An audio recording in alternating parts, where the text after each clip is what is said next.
When I was a kid, I used to live in an Eastern European country called Lithuania. When I was 5, my parents and my 3 sisters moved from a relatively large port city to a small rural countryside. I guess my parents thought that it was a great place to raise children. It was pretty amazing at first. My sisters and other kids would go hiking, swimming, climbing trees, all the usual kid stuff. We always felt safe, no matter how far into the forests we explored. One day, when I was 12, my older sister, who was 14 at the time, had her friend over at her house. A girl named Anne.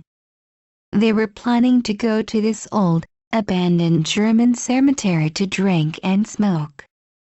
It was a remote place, with no house in sight, so the location was perfect for rebellious teenagers who wanted to try new things. I wanted to join the cool kids, so I went with them. It was summer, hot and in the middle of the day, so we never thought it could be dangerous. The walk was a bit more than a mile away, surrounded by small woods, but we didn't care.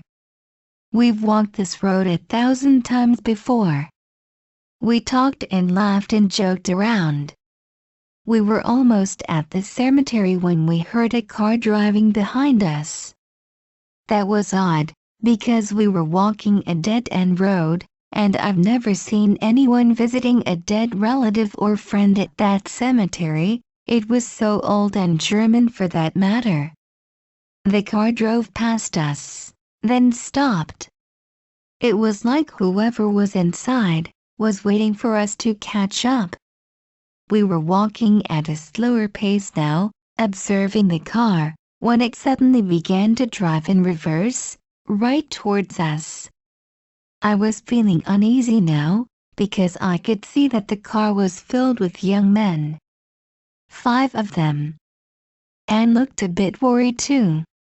They pulled over when they reached us, rolled down their windows and started chatting with us, asking us where we were headed, how old we were, and if we'd like to ride around with them. Anne and I were quiet, looking at each other, both with worried expressions on our faces. My older sister, however, the brat that she was acting all cocky and indifferent, telling them to piss off and leave us alone. They clearly didn't like her answers, so the driver opened the car door and got out, now practically screaming at us to get in.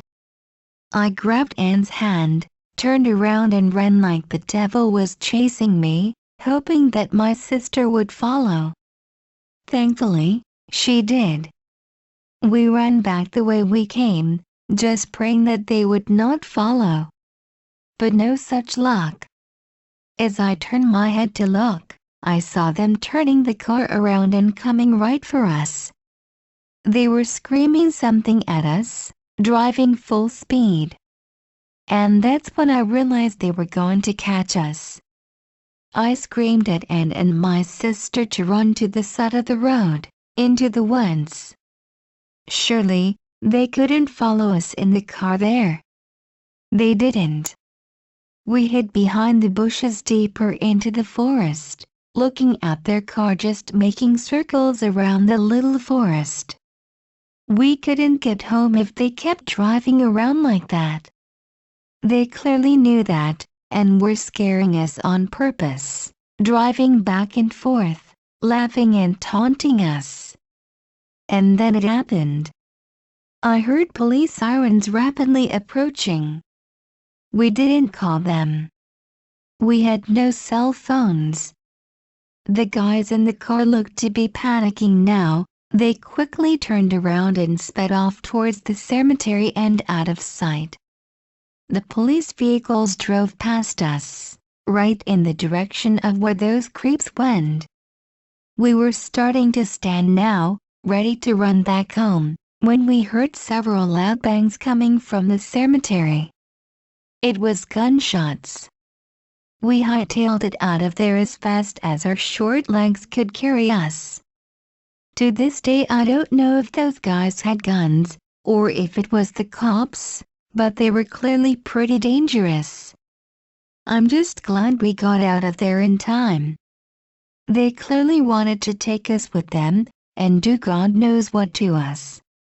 I'm glad we escaped. We never told our parents about the incident, nor the cops. It's been 9 years, I'm 21 now and I still don't know what happened to those men. Were they arrested? Killed? I have no clue. My family and I live in Norway now. We moved 8 years ago. I know it's unlikely that I'll ever see those creeps again, but just in case. Let's not meet. Please, subscribe.